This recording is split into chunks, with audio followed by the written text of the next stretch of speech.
Welcome back to FloTrack, everyone. I am Kevin Sully with another race breakdown, and today we're going to be looking at a early season BU 5000, which saw 4 national records go down, as well as a number of impressive performances. They're going to give us a good indication about who's going to run fast in the pro and college scene. So let's roll this race. Let's go to BU, beginning of December.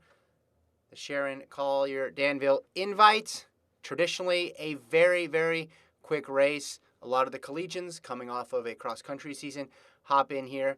But what made this race a bit different than races past was the presence of pros, and not just any pros, but pros that were ready to run fast, and also pros that were willing to do some of the leading and help ensure that this race was paced quite quickly. And that person is none other than Joe Klecker. You see him at the front there. Olympian during the summer, competes for the On Athletic Club. His teammates, Oliver Hoare and Jordy Beamish, were in this race, and he's going to do a spectacular job setting the pace. Now, speaking of pace, they talked about it going in. 13:20 was the goal. Works out to about 4:18 for 1600. That's 2:09 for an 8, 64.5, and then 32.25 for a 200-meter split around. So Klecker right on early on in this pace. They should be hitting this around 65, 64, and they are right there. Now, obviously, Oliver Hoare is going to end up running much quicker than that time, but Klecker did a good job early on setting the tempo. You see in third there, Wesley Kiptoo, Iowa State. We know he is solid. Behind him is one of the many NAU runners in this race, along with Jordy Beamish, an NAU alum, Eduardo Herrera. The names go on and on. So for NAU, you see Drew Bosley up there. They also had Nico Young, Abdi Hamid Nur, and George Kusha all in the mix. So we go through 600 here, about 135 on the clock, which is perfect. And here's what I mean when I talk about having a good pacer. Now, obviously, there's people who have rabbited and have a ton of experience, but also it benefits to have somebody who has a resume like this with a 13:06 to their name. Now, not every fast runner has that internal clock that helps them pace, but if you have the internal clock plus the ability to run that fast, you know that you can count on that person late into the race. They're not just going to have to tap out after about a mile or 2K, and that was the case with Klecker. He has the ability to go deep into this race. Also helps that the guy he's pacing, Oliver Hoare, is his teammate. They see each other in practice, so they know exactly what they're capable of. Kiptoo in third, looking for a fast time, coming off of a runner-up spot at NCAA cross country. And Oliver Hoare tucked in second. Now his PB, 13:22 entering this race. You see it right here from the outdoor season, one of those Southern California meets in the spring last year, late winter, early spring, 13:22. But where Oliver Hoare really makes his mark is in the 1500, made that Olympic final, had a number of really thrilling races where he pushed the pace early on. So 13:22, we thought he could go under. He's going to end up going way under with a 13:09, going to break 13:10. But that PB was ripe for the picking, and Hoare took advantage indeed. Some of the college guys, I mentioned Kiptoo before, coming off runner-up in cross. You also have Drew Bosley in there, Eduardo Herrera. Let's look at this shot here. This is interesting, though, when we talk about NAU. You count the number of NAU or NAU alums in this race. You have Bosley there, Beamish here, that's 2. You got Nico Young, Abdi Hamid Nur is back there, George Kusha, and then you have Matt Baxter somewhere in the mix here as well. So all totaled, you had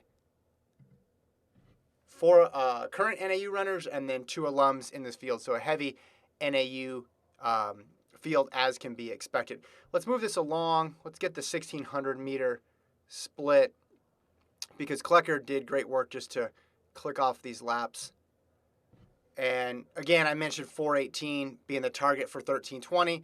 They're going to come through here just under that. So he is perfect in his pacing. And Kiptoo, not usually a guy who follows paces, but in this case is content just to sit and see how much he can bring later on in this race. Interesting, too, Beamish, they're in 5th. Ultimately, he's going to come up for 2nd, but really smart runner, really bides his time. No hurry to be up front, trusts the pace being set, not just by Klecker, but Oliver Hoare as well. Good shot there of the NAU guys in line, Nico Young and Abdi Hamid Nur. They're setting up for a great indoor season after this performance. This is an interesting spot in the next lap. Kiptu is going to try to go around. He goes around Hoare, and he gets right up on Klecker. See the motion that Klecker makes here? It's almost as if he's saying, hey, am I the rabbit or are you? Because if I'm the rabbit, you're going to follow me. If not, go around me. And I don't know if that reaction led Kiptu to back off a little bit and say, all right, well, I'll just stay here in second. But clearly, Klecker wanted to communicate something to Kiptu there. Because, listen, the pace never lagged. If you go and you look at the splits, Klecker was doing an amazing job, just one after the other after the other. I think that's more of a sign of Kiptu getting a little impatient with how things were going, or wanting to get into that second spot, not wanting to be squeezed in between Hoare and Bosley there in third and fourth, so he's going to try to move up a little bit. But Klecker shut that down real quick. So let's keep moving it forward. Things are going to start to thin out here. We can see another split here of 6:55. And there's a gap, you say, after Klinger there of BYU. So that's about 1, 2, 3, 4, 5, 6, 7, 8 guys there. But then there's not much of a drop-off behind that. This is a very deep race, a very well-executed race up front. Everybody got what they came for. We talked about the 4 national records here with Australia, New Zealand, South Africa, and the Irish indoor 5,000 records going down. But pretty much everybody got what they possibly could have wanted out of this field. Klecker now checking back. Again, this is the luxury of having somebody this quality in this race. Let's go back here. Notice, ever since Wesley Kiptu burst on the scene, everybody's been paying attention to his gloves. Because, hey, why do you wear gloves indoors? Well, a lot of indoor meets are kind of cold. Sometimes they leave the doors open to cool it down. All right, well, then in Tallahassee, is he going to wear gloves when it's like 60 degrees? Yep, he wore gloves. Now he's stepping it up a level. Now he's going to arm warmers, which is incredible. I think we'll see by April Wesley Kiptu race in an Iowa State parka, and I'm very excited to see it. Maybe a full beanie as well. Draw your attention again, like I mentioned, Beamish played it really cool back here in 6th. And probably by design. If you go back and look at his good indoor race from NAU, he did something similar too. He just has a lot of faith in his kick. I want to pull up the splits here because we go through 8 minutes. Let's switch over and see. Let's find those splits here. All right, so here is Hoare's splits, 8:00.94, and you look at the consistency with what Klecker's doing. First 200, quick getting out, but 32.2, 32.9, 32.6, 32.2, 32.4, 31.8, 32.1, 31.7, 31.8, 32.2, 32.3, and on and on and on and on. We're not really going to see a big acceleration of the pace until the very end, really. But Klecker able to stay in past 3K, which is going to be a big boost for everybody in this field. Kiptu, I think, is probably helping Oliver Hoare out as well, too, just adding another body in there and making sure things keep going. Really impressed with the NAU guys there, Bosley and Nur. But in that group there, everybody's able to pull off someone else. Kusha is in no man's land because he's stuck. You see Kusha up here. Got a group here. And then the other group behind him is still 20, 30 meters back. So he's stuck, but everybody else ends up in a good spot. And for Kusha, he'll work it out. He'll end up running a really fast time, as I mentioned, South African record. So he can't complain too much. Can't control every little detail about these indoor races, although they try. So we're seeing masterful pacing here from Klecker. We'll speed it up here as the pace drops down. And Klecker eventually steps off. But he's going to go so he's going to go all the way to 10 minutes. All the way to 10 minutes. And now it's Kiptu and Hoare. A little break to Abdi Hamid Nur. Then Nico Young, Beamish, and Bosley. And then you see again Kusha in this no man's land. Tough spot to be in. I actually think Kusha, he's got some seconds to pick up. I think if he gets in a better race situation. Had a little bit of an unlucky break just the way the packs formed there. Here's Kiptu. Here's Hoare. Now this has got to be a welcome sight for Oliver Hoare. We all watched Oliver Hoare last year in the 1500. He was trying to impress those Australian selectors last year because of COVID and no trials. And hey, how are we going to pick who's on the team? There's a lot of fast Aussies this year. So he just went from the gun on all those 1500s. So a really common picture that you would see with Oliver Hoare last year was this: him in front, someone else behind, and him doing the work in those hard middle laps of the 1500.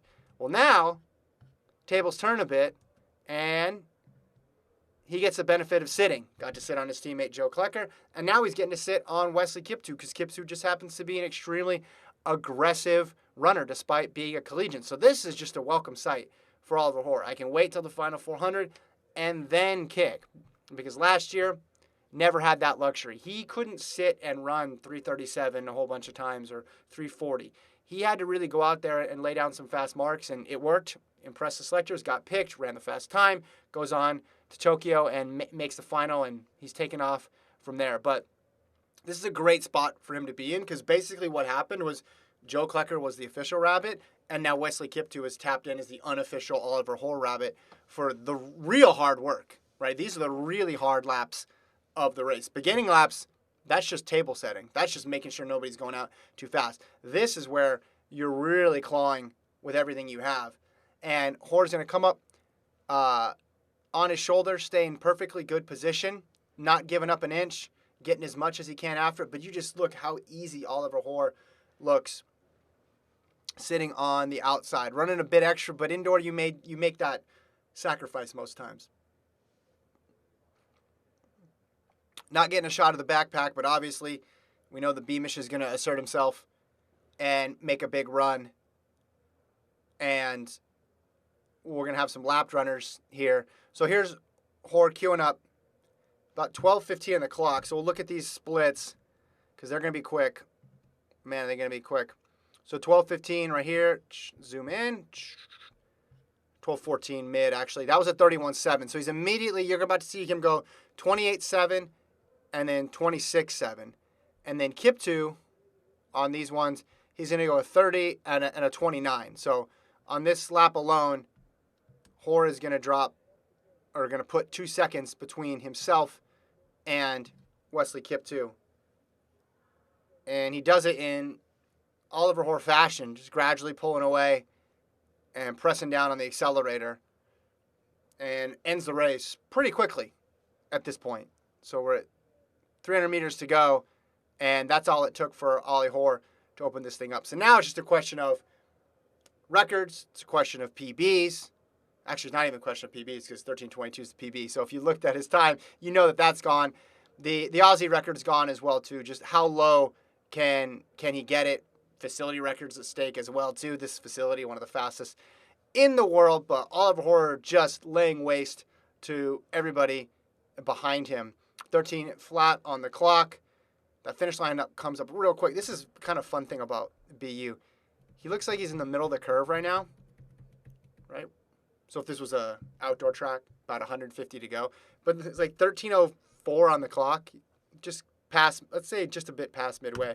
But then look how quickly the finish line comes up. Within 5 seconds, he's at the finish line. Oliver Hoare, 13:09. Then there's the fast charging Beamish for second.